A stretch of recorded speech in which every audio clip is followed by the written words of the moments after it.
What is up, everyone? So sorry I'm a little late here. Doing a few. Cleo just pulled everything down off the table. Give me a couple minutes. We're gonna get started here. Sorry for the delay.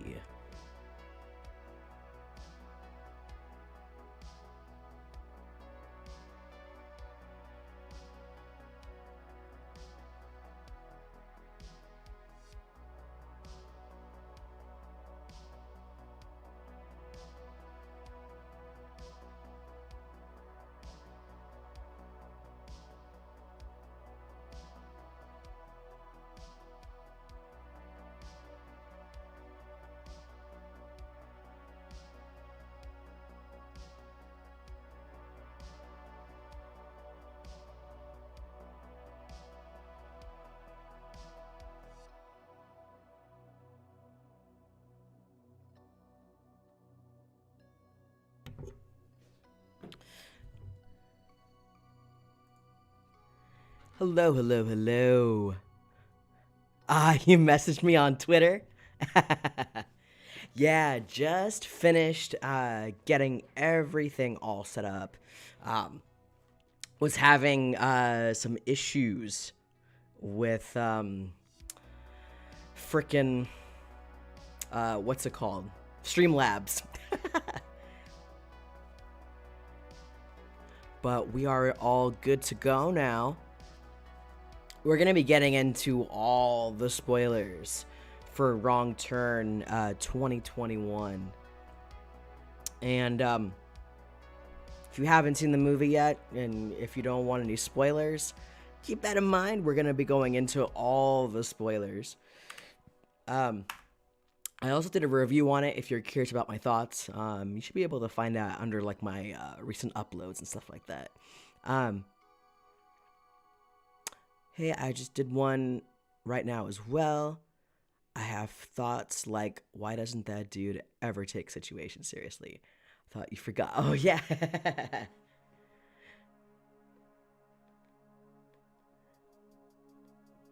The one dude, which one dude? I'm pulling up my notes right now so we can get into you know, like the story and everything, because those are some of the things, especially like the last half of the film. That's where I feel like some of the issues start to show up. But for those that haven't seen the dad, he's the same guy from Dark Knight Rises. Matthew Modine.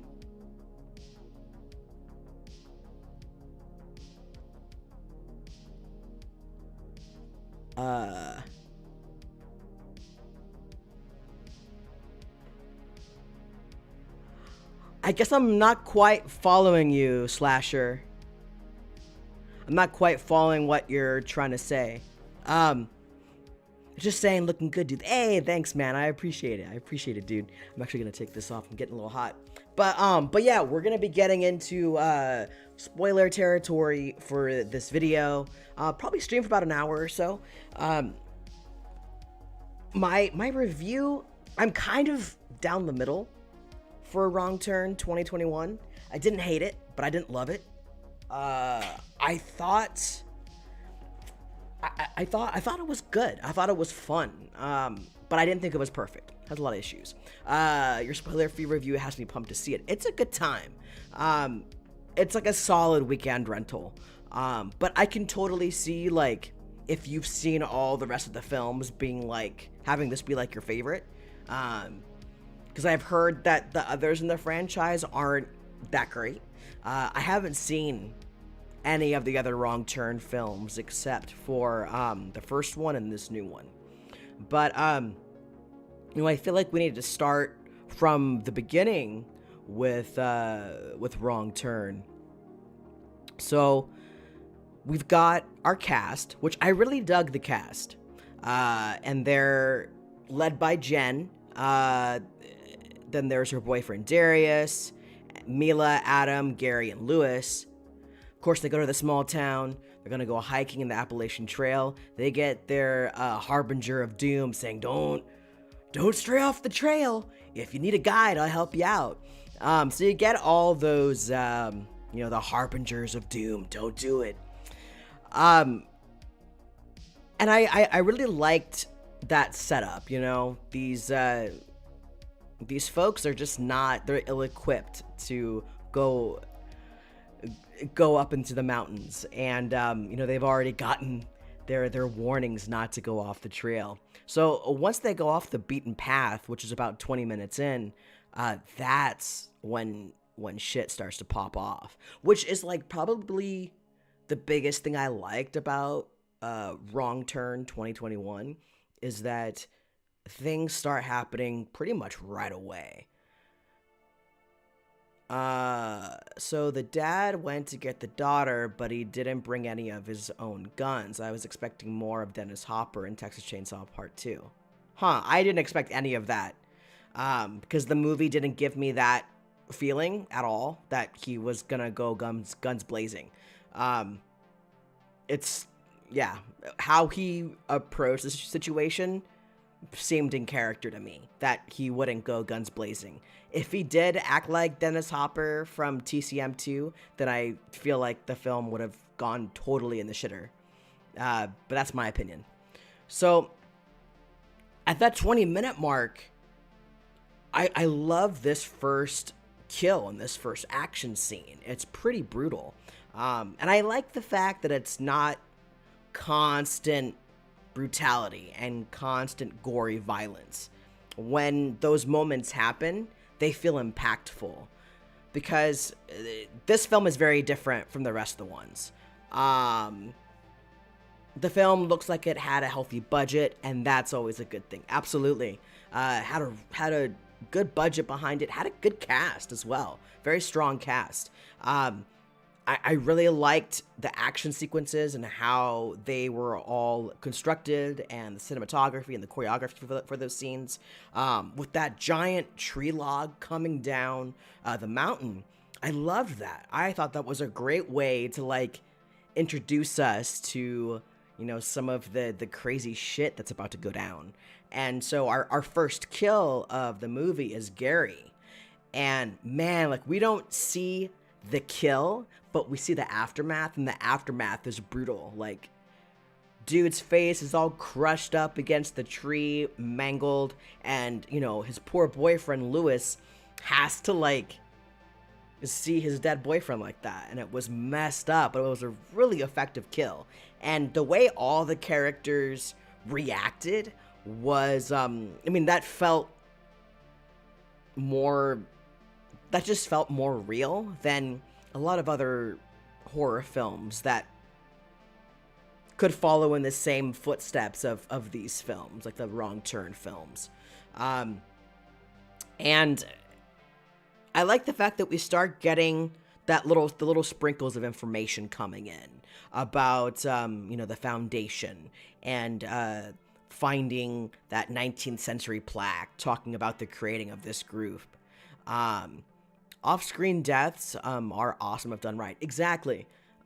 If you've been able to set up enough suspense and tension, that can be a really good payoff. And that scene with the tree completely crushing that dude, I felt like that was a great payoff. And also their phones go missing. So some rando from the Foundation went into their tent and took all their phones. So they have no way of contacting anyone. Darius is totally lost. He's the one that was like, oh yeah, let's go off the beaten path. So they're going deeper and deeper into the mountains. And Adam, the guy that kind of looks like Ash from Evil Dead,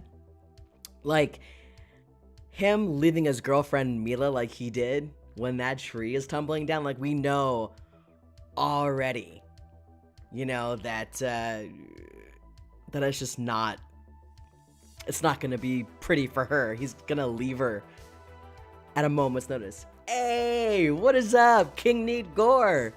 So good to see you here, man. Good to see you, dude. Always happy to see you, man. If you guys haven't subbed to King Need Gore, he just started a new channel. He used to have the Need Gore channel. He just got his new one back up. So subscribe to the dude. He gets into like a lot of the disturbing cinema, which is dope. I like that shit. And you know, yeah, Adam's like is a fucking dick. He's out for himself. He's always causing trouble. You know, just being a hothead. And so they can't find Mila, and Adam gets caught in a trap while looking for Mila.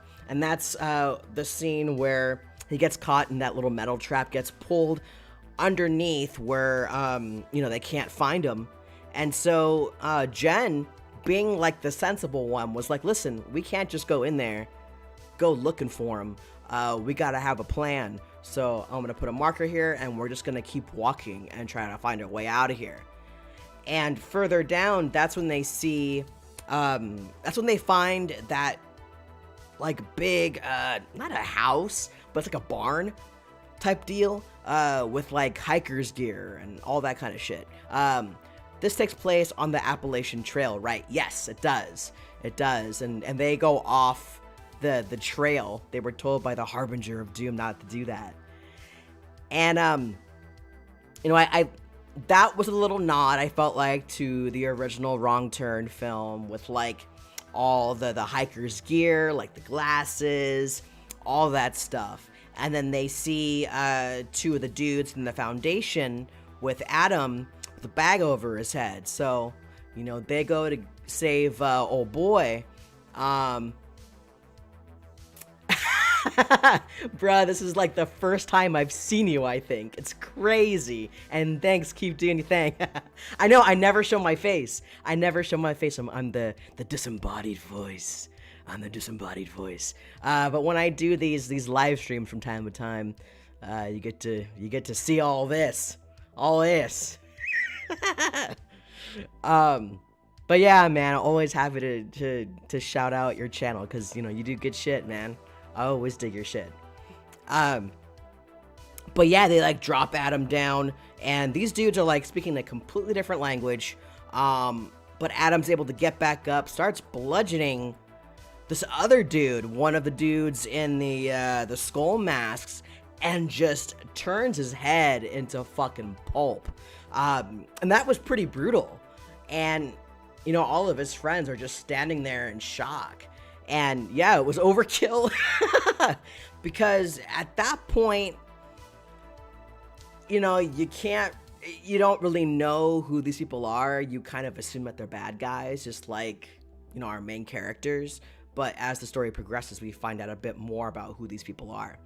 So after turning old boy's head into pulp, you know, and Adam is thinking that they were going to take him to go and kill him, and they think that any figured that they killed Mila. Well, it turns out Mila was like hiding in the bushes taking a piss because she saw these dudes too and didn't want to die.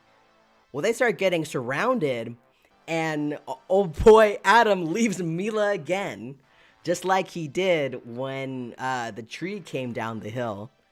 And you know, she goes running after him, but Darius and Jen, they stay together, go the opposite direction. So at this point, they're getting surrounded by the Foundation people. And they've also lost track of Lewis. When they were hiking through, one of the Foundation people who, like, hid in a tree, he, like, has all this makeup and shit to where he opens his eyes and he's right there on the tree. That was a pretty dope scene. And just took him away like a ninja.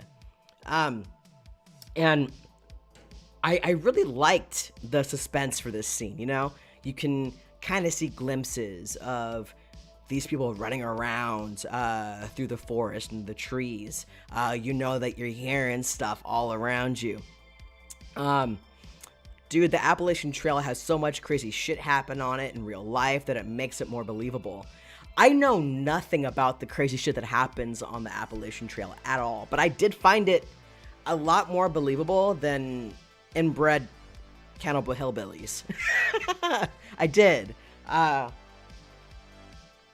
say that I don't like, you know, mutated cannibal hillbillies. I do. those can be a shitload of fun. But it was nice to have something different and try to reinvent the series in a new way. But yeah, as Adam is just like booking it, leaving his girlfriend behind him, just like the last time. She goes falling into this trap with all these spikes, and man, it was so fucked up. And he just leaves her there. She's like, "Help me, get me out of here!" And he leaves her again. She's like, "I'm sorry, I gotta go."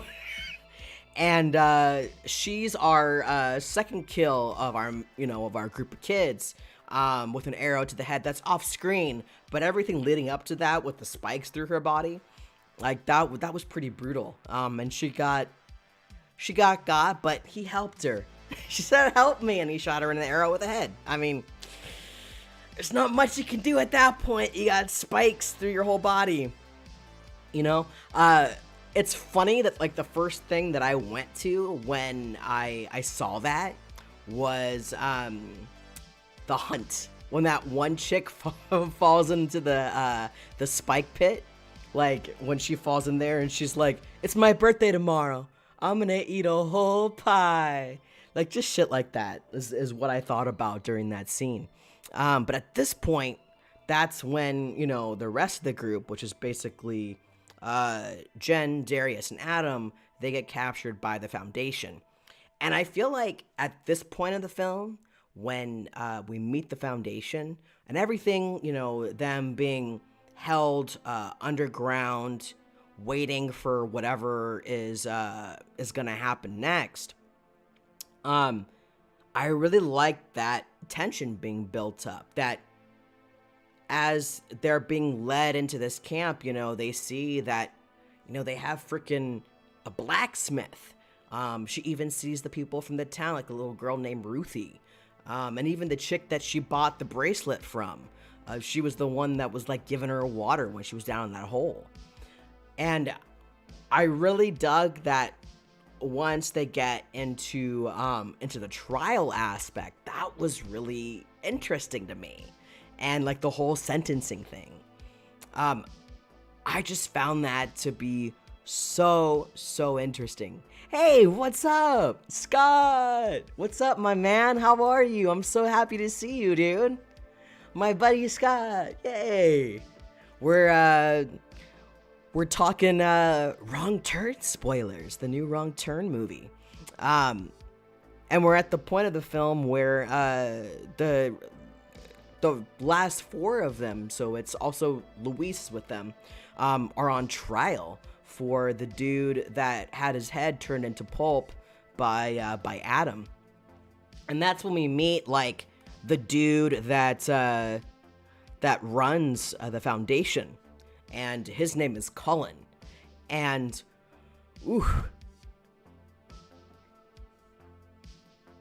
oh shit, did you? Yo, Scott, for real, man? Wow, you're my very first member. You're my very first channel member. Hey, yay! Thank you so much, man.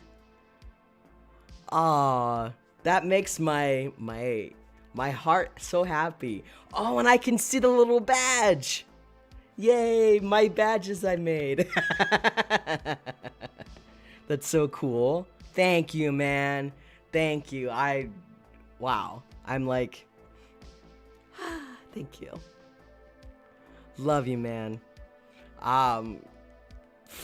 Yeah, Scott, first channel member of Desmond's Flicks. $2 movie club. Fuck, man. Thank you.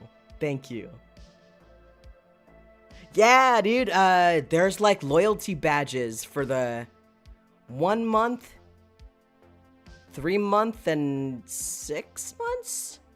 I'm gonna make more though. And you also have what's it called? Emoticons. Yeah, what, to the moon? I know, dude. Scott, man, Scott's my boy. Yeah, there's like, I have like 3 different emojis. So if like you think you can pull down. There's like the heart eye emoji of Cthulhu. Like they're all Cthulhu.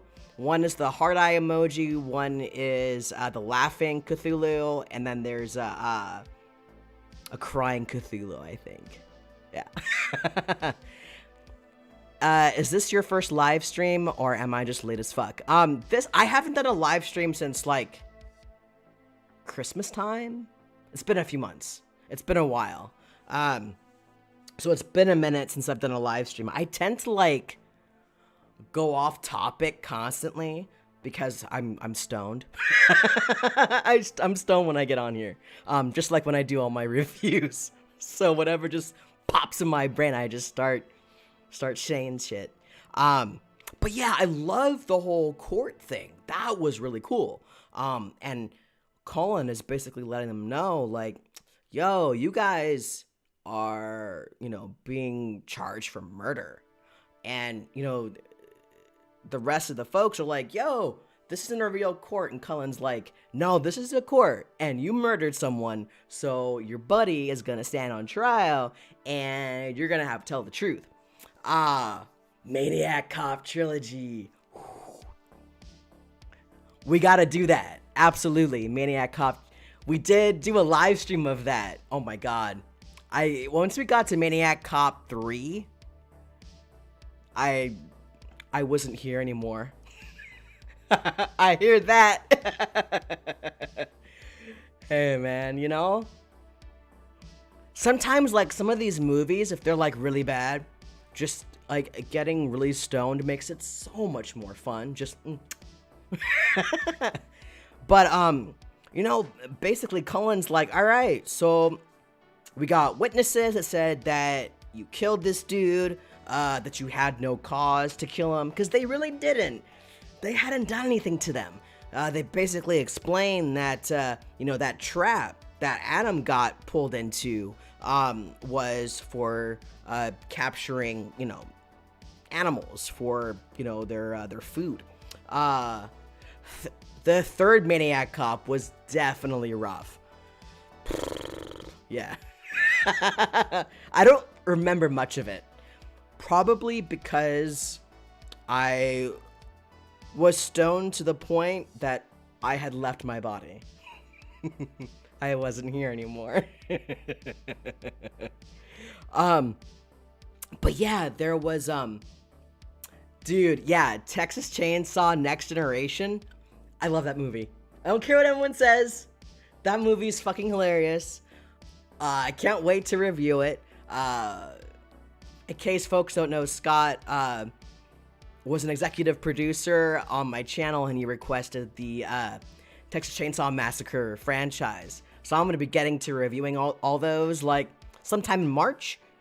I would say like March through April is going to be the TCM franchise, but that's all dedicated to my boy Scott. Scott and I go back a few years, like, gosh, 2015, 2016. Dude, it is dumb as hell, and I love it for it. I love that it's so dumb. I love how stupid it is. It's the best. But yeah, like, they basically explain, like, hey, we were just hunting. We were trying to get food, and this motherfucker, we were trying to help him out, and then he, clobbered my brother's face in to where, there's nothing left. So the rest of his group were like, nah, he didn't murder anyone. The court disagrees. So then Adam is sentenced to death in the same way that he killed dude's brother. And man, this was a good scene, because for like a minute, you think that Jen might be able to talk their way out of it. Oh, I can't wait. Vilmer's lit. Yo. Right? Oh my God. I don't know if I ever told you guys, but one of my nicknames in college was what's the name? It was Wilmer Valderrama's character's name in that 70s show what was his fucking name? Whatever his name was, that was like my nickname in college because my hair was like that. And also Machio. I got Ralph Macchio a lot, so I'd be called the Mach a lot.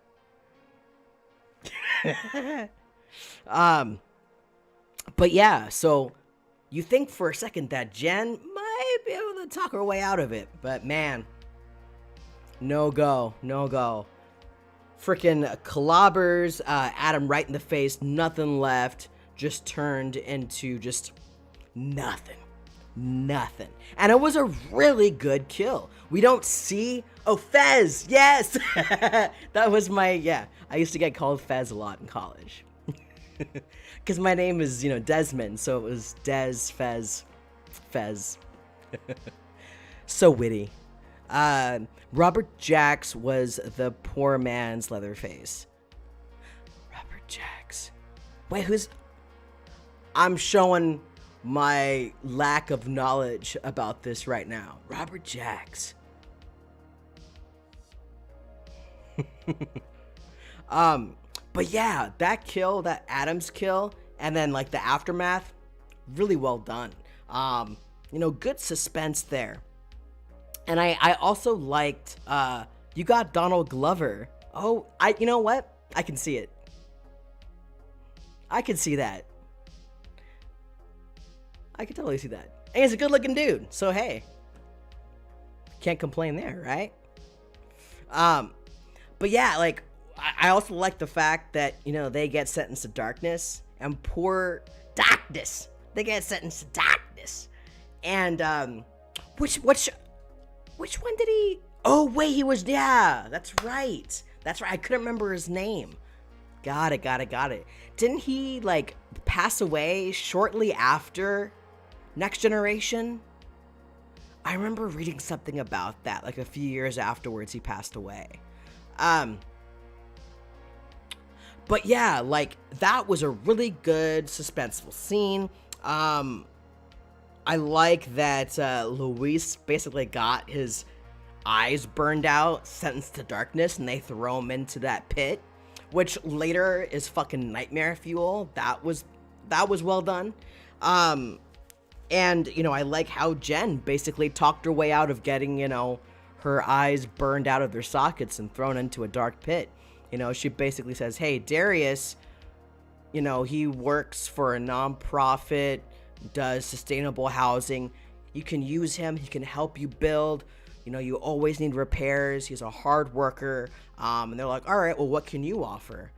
And she just basically lays it down and is like, who among you needs a wife? And Cullen's like, I do. And, they consummate their marriage basically that night. And I feel like at this point, this is about the hour point in the film.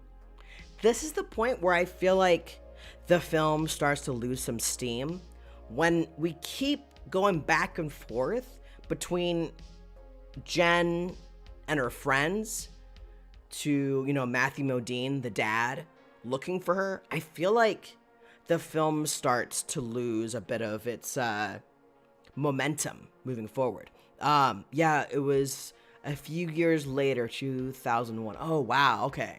That's what I thought. I saw that on the Scream Factory Blu-ray that he had passed. What a bummer. But yeah, like, it's admirable what they were trying to do with the story for Wrong Turn 2021. I appreciated where they were trying to go. It was ambitious, and I feel like they tried to squeeze too much in. Despite the fact that it's nearly 2 hours long, I feel like they're trying to tell too many stories at once. And I feel like if they had just focused on, having the film kind of feel like, your generic Wrong Turn, and then at that 1 hour mark, it's like, oh shit, this is like more than that. Here's the foundation. I would have rather have seen like the day-to-day life, or like, see what was happening with them during that time, instead of just doing this fast forward and so much shit has happened. It felt like we missed a lot, and again, it just feels like the momentum was kind of taken out of the film. But at this point, it's like several weeks later. Jen's dad, Scott, hasn't heard from her. He's been trying to get a hold of her. Phone goes straight to voicemail. So he goes to the same town that they were staying at. With, her and her friends and her boyfriend Darius. And he basically, like, he gets beat up by the locals, basically telling him, like, don't go sniffing around where you're not supposed to. That actually hurt my throat. Shouldn't have done that. Oh boy. But he ends up paying a local tracker to, like, escort him through the forest. And again, all of this, it's like, I get what they were trying to do, but again, I just feel like it slows the film down. And killing off the tracker and his son, it's like, okay, we get more added to the body count, but the other kills in the film, especially with the main characters that we've been following, they had more impact to them, and these two didn't.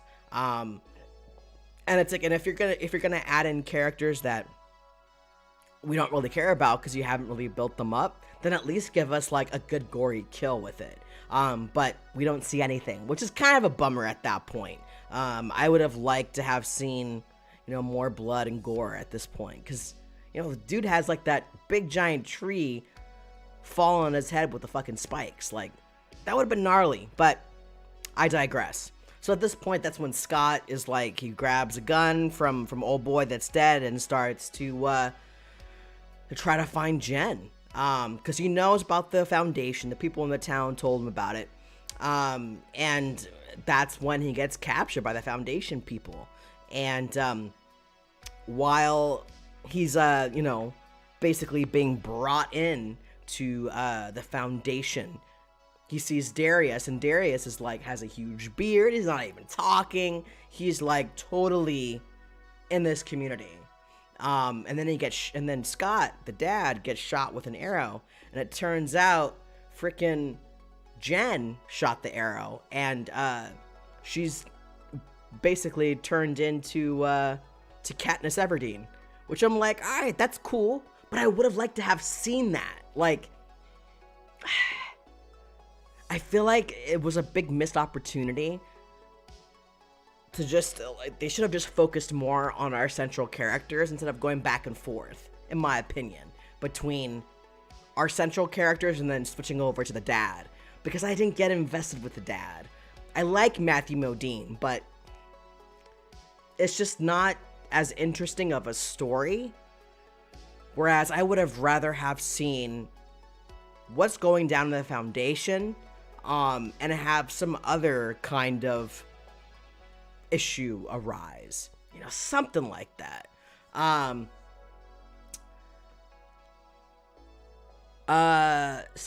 Shake my head, no gore, yet they want to cram a reboot with too much shit I'm supposed to care about, sad life. That's one of the things that I feel like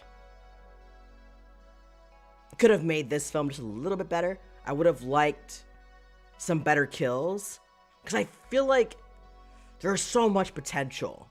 And my review, I gave it a weekend rental, which is just basically like, give it a watch once, and there's not really a whole lot of rewatchability to it, in my opinion. But, this is the point where, he gets locked up in like this cage thing, and then Jen sneaks out after banging Cullen, because she's like, hey, that's your dad. Are you cool with this? And she's like, I made my choice. But she goes back out, gets her dad out, sneaks him out. She's like, fucking dude's up. She's like able to like shoot an arrow right into a dude's eye through his freaking, skull mask thing, which I'm like, oh shit. Like, she's a crack shot. And again, I would have liked to have seen like this evolution of the character, because yeah, it's supposed to be several weeks later, but how much she and Darius have changed, how they've completely acclimated to this place, it's not that I don't find it necessarily totally believable, but it just, I would have liked to have seen more of like what was happening in those weeks, what was happening during that time, because it just felt like, oh, okay, well, all this has happened, and it's really like all in the matter of like, what, 20 minutes since we last saw them in the movie. So it's just, it feels rushed, despite the fact the film's almost 2 hours long. So she's, fights off some dudes. Scott's able to fight off a few dudes. Her dad, they're like fleeing down the mountain. She tries to get Darius to leave with them, but he refuses to leave. He said that, like, I found my place, I found my people, and he even mentions this at the beginning of the film about how, he wants to live somewhere where everyone shares, that, everyone does their part, that kind of deal. And yeah, it definitely comes into play at the end of the film when he refuses to leave. But again, it's just like, yeah, but we're not seeing that evolution of the character. We just have to accept it because of that throwaway line. You know what they should have done? Taken this wrong turn concept and turned it into a gory series on HBO. Yes! Because there's so much that can be done with, really building out the foundation. Because that's a really cool idea. I like that. And this whole community that's separate from everyone else, their own laws, all this shit. I thought that was great. And I totally agree. It was too crammed in for a 2-hour film, because the way that the film treats it, it's like an epic. And it becomes an epic once we see that the film is more than just cannibal hillbillies. Like, these are organized people who have been self-sufficient, for a really fucking long time. And the people that are outside of the Appalachian Trail, they won't go anywhere near these dudes. People know not to go off the trail around there.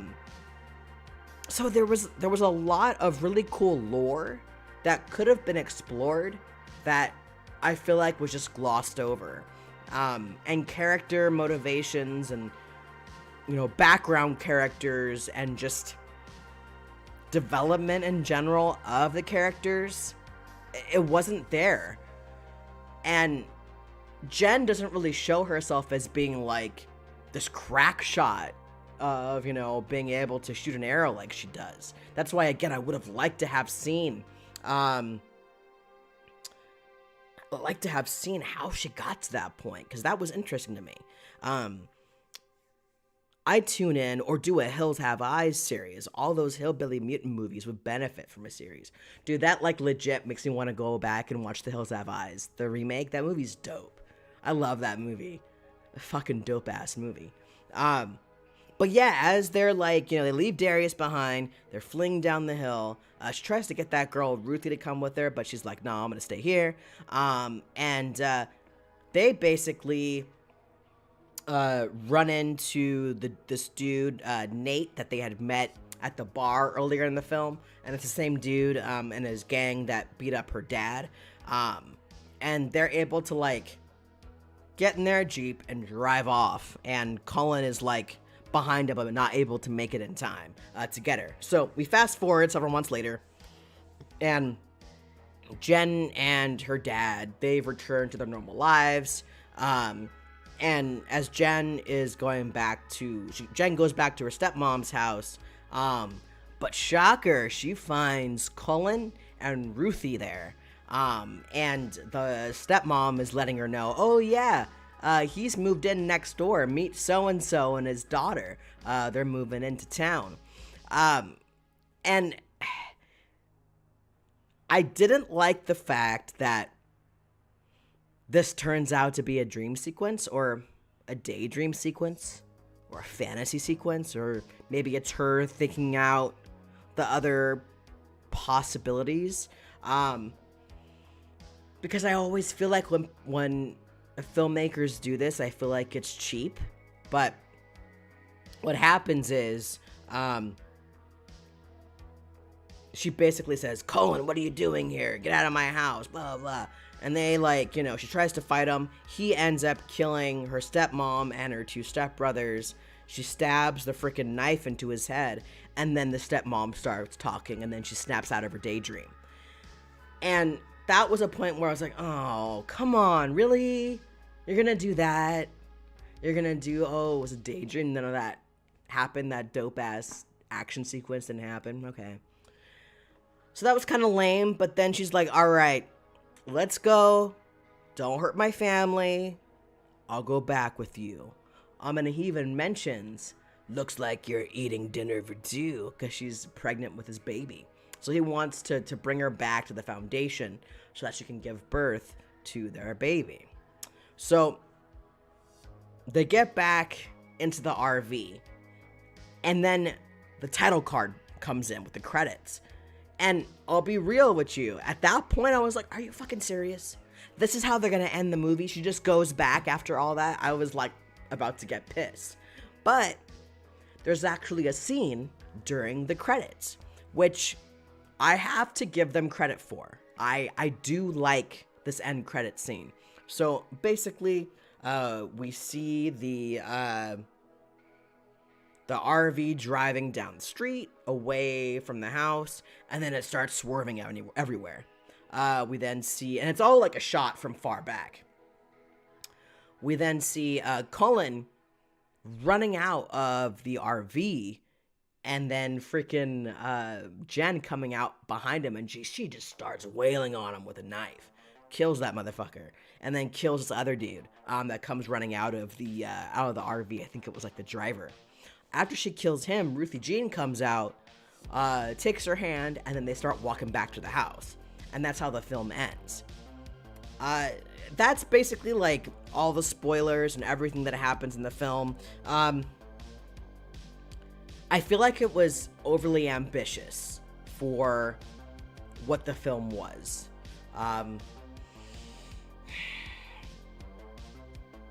I appreciate what they were going for. I appreciate the ambition, and I appreciate the different turn they took with the script. And this is the same writer as the original Wrong Turn.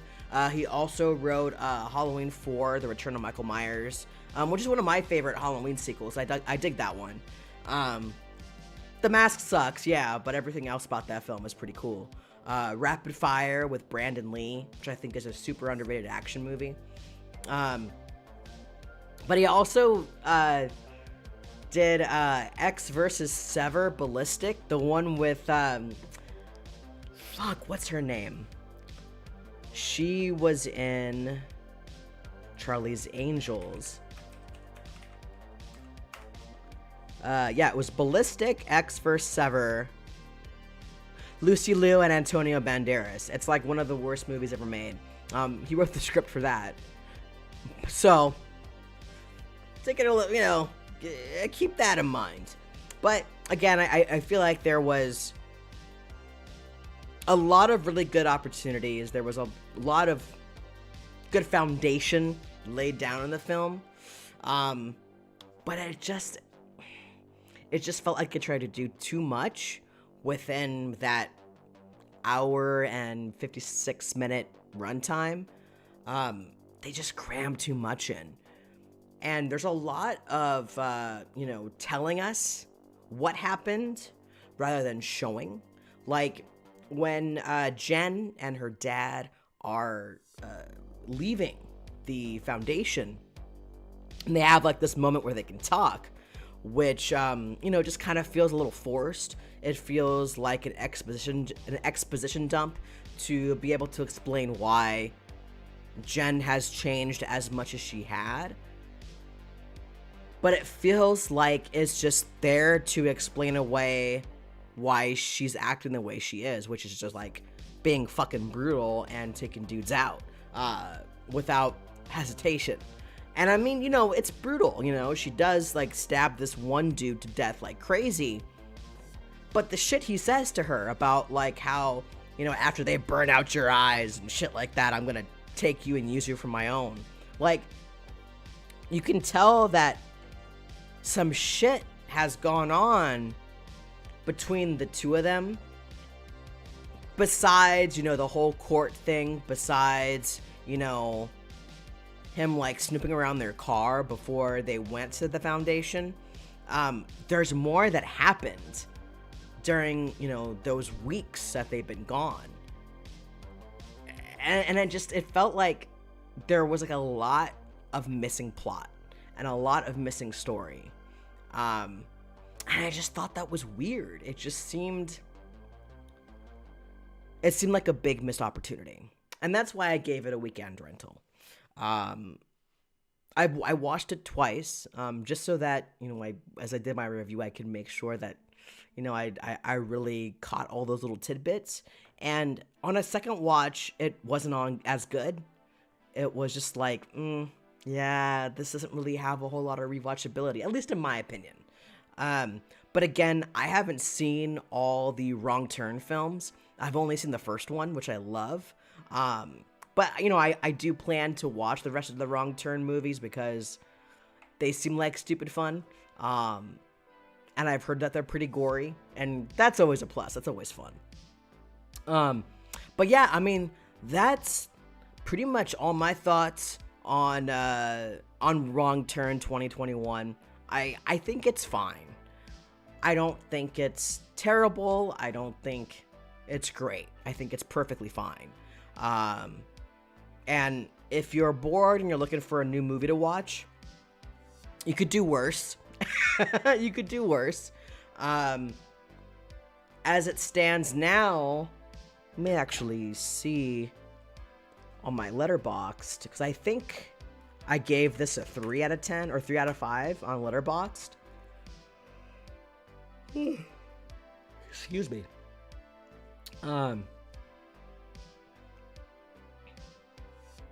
Because I keep a list of all the movies I watch, and I think this might be...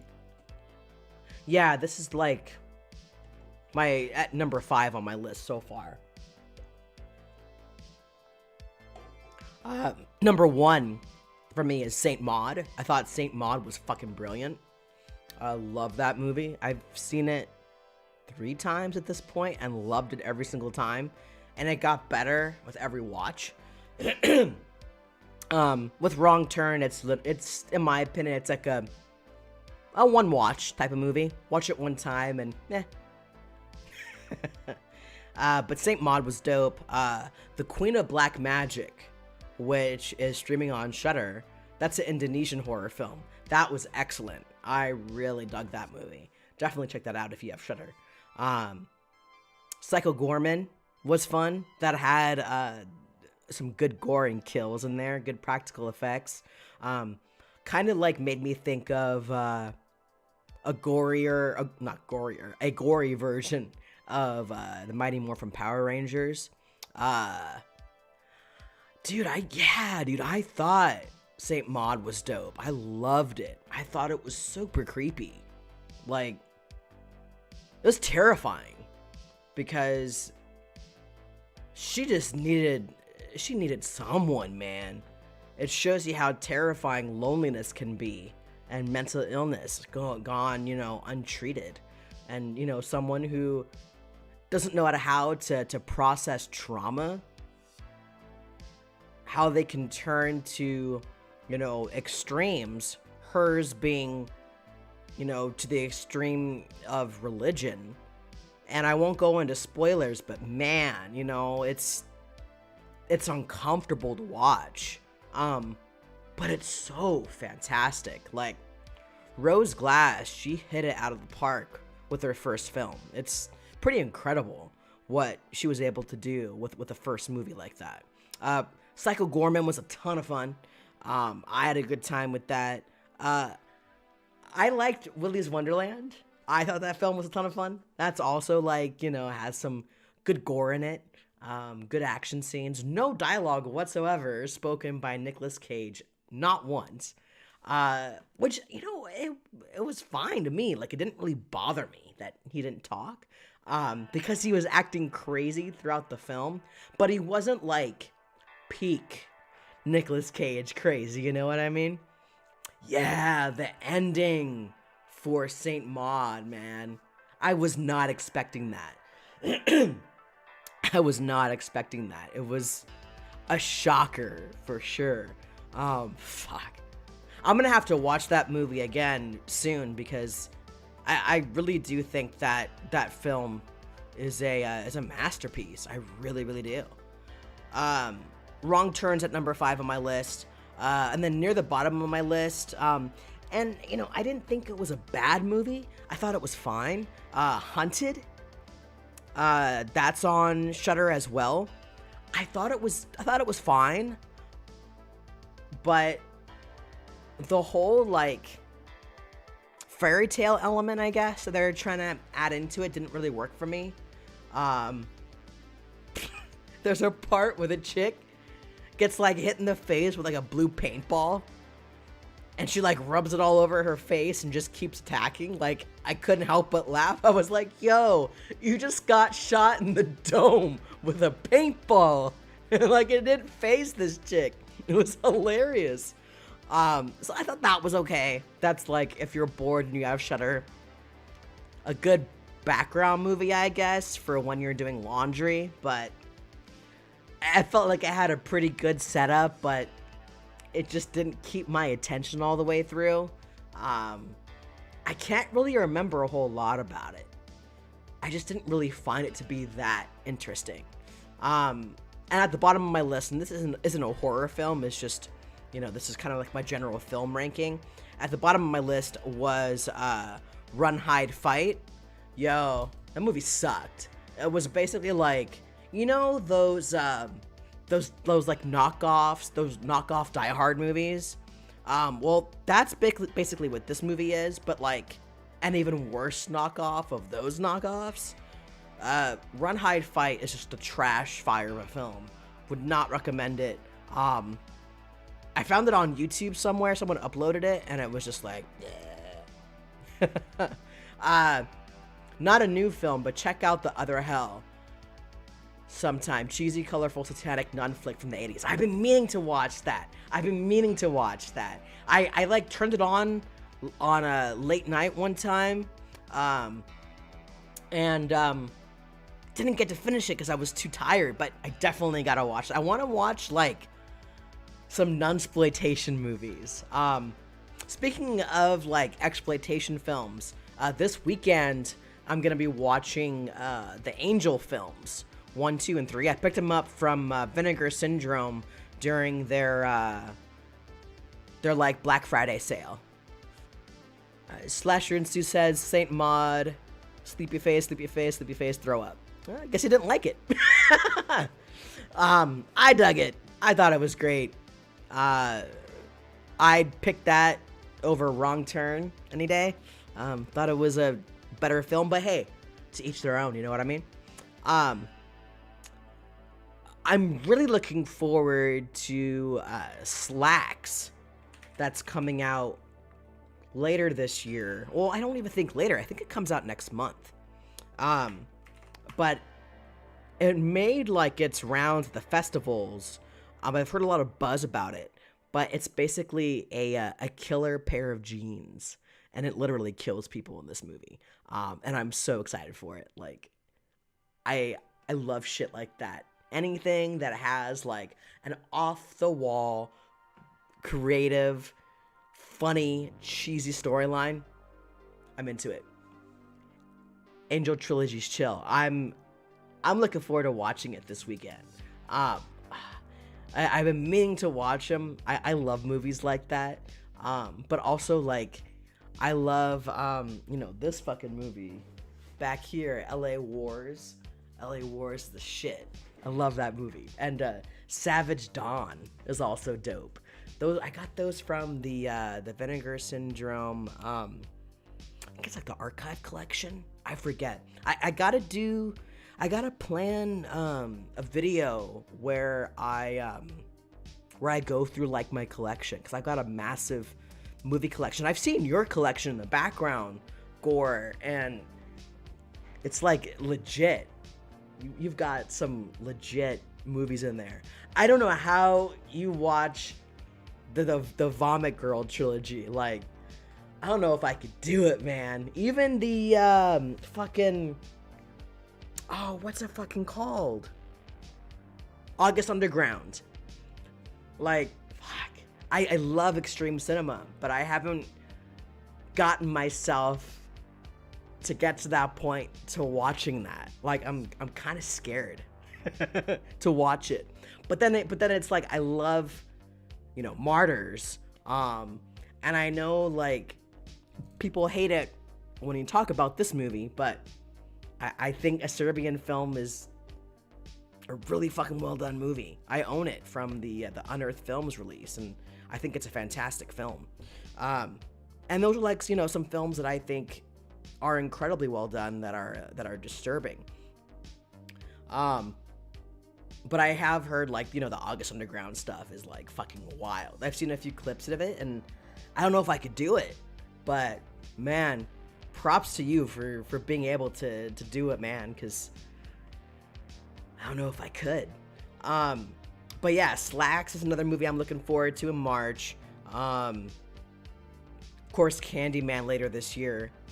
I'm not as hyped about the new Halloween movie as, oh shit! No! Oh. Bruh, let's do a joint series on August Underground and Vomit Gore. Oh no! You're putting me on the spot! Shit! Yeah, shit! God damn it. I need a sip of my LaCroix to think about this. Oh man. I feel like I'm really bad with vomit. I think everyone is, but I'm especially bad with vomit and Dookie. Dookie's hard for me to get around. Like, if there's some Dookie shit in there, I'm like, ugh. Fuck. Oh man, I mean, that would be dope though. I've been wanting to collab with you for like ever. So I mean, that would be fucking fun. Like, if that gives me an excuse to fucking, for us to do a collab, that'd be fucking fun. A Serbian Film is excellent. It's just too deep for folks, man. Although anything to do with human trafficking is gonna be cold-blooded. Hit me up on Twitter. All right, man. I'll make sure to get you on Twitter, and we'll make this shit happen. This might be the push that I needed to just be like, motherfucker, fucking watch this shit. Do it. So this might be the little push I needed. But yeah, man, I agree, you know. It was kind of like the same thing with like Irreversible, you know. People have very strong opinions about that film, which totally, I get it. And disturbing cinema isn't for everyone. It's not, and that's totally okay. There's different kind of subgenres of horror in there for everyone. So you can find something that you dig. I like being challenged. That's one of the things I like to do. I love being challenged with my horror films, or films in general. Like, one of the most challenging films I've sat through that wasn't a horror film was Come and See. And that has quickly become one of my favorite films of all time. And I think that film is absolutely genius. And the Criterion Collection for that film is gorgeous. I'm sure there's still like a VHS rip of it on YouTube, because that's how I saw it. I couldn't find it anywhere at the time that I watched it. But if you've never seen Come and See, and you want to see what Steven Spielberg showed to the cast and crew of Saving Private Ryan and Schindler's List, that was the film he showed to the cast and crew to kind of get them into the mindset for this movie. And it's one of the most disturbing films I've ever seen. It's heartbreaking as well, and it's also real. You know, this is shit that actually happened to people in World War II, in Belarus, and it's heartbreaking. It's something to learn about history, but it's also like a cinematic masterpiece. And the entire film is shot with natural lighting, and they were able to just make this film look absolutely amazing. And it was made back in like 1985, I think. But yeah, check that movie out sometime. And Eraserhead's another one. That movie fucked me up. But yeah, I mean, we kind of went off topic of Wrong Turn spoilers. As usual, we always do this with my streams. I always go off topic and start talking about other fucking movies. There's no poo, so it's lit. But yeah, check out effedupmovie.com. That has every disturbing movie. I've heard about that site. Okay, all right. I'm gonna have to go on there and do the damn thing, because the next movie I'm reviewing, because I'll be working on it this weekend, is because I'm finishing up basically my new French Extremity series. I've been reviewing a ton of new French Extremity films, so I'm gonna be doing a review of Inside over the weekend, which I'm really excited about. I think that film is fucking awesome. One of my favorite slashers. One that doesn't get talked about enough when it comes to, like, you know, just slasher films in general. But yeah, guys, I know that I was a little late. Sorry that I was late tonight, my dudes. I had the issues of Streamlab. But I do plan to do more live streams in the near future. Because these are fun. I love talking to you guys. Sorry, my voice is a little hoarse today. So, my apologies. But yeah, guys, I hope you guys enjoyed this stream. Scott, again, thank you so much. Yeah, Inside is fucking lit, right? Right? I love that movie. It's gory as fuck. And it's dark as fuck. Like, that ending... Man, talk about an ending that, like, fucking delivers. That ending delivers. But thank you again, Scott, for becoming my first channel member. Can't thank you enough. Like, that legit, like, made my fucking day. Made my fucking week. Because I've been excited about that. Seeing the little badge pop up with the emojis and shit. So, thank you. Thank you, Need Glore, for being here. It's always good to see you, man. We're gonna make this happen. You know, you just gave me the kick in the dick that I needed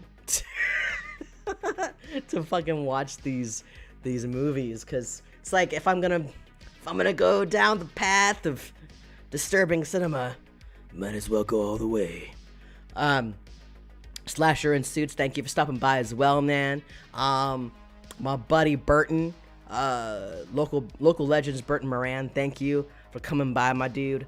This was so much fun as usual.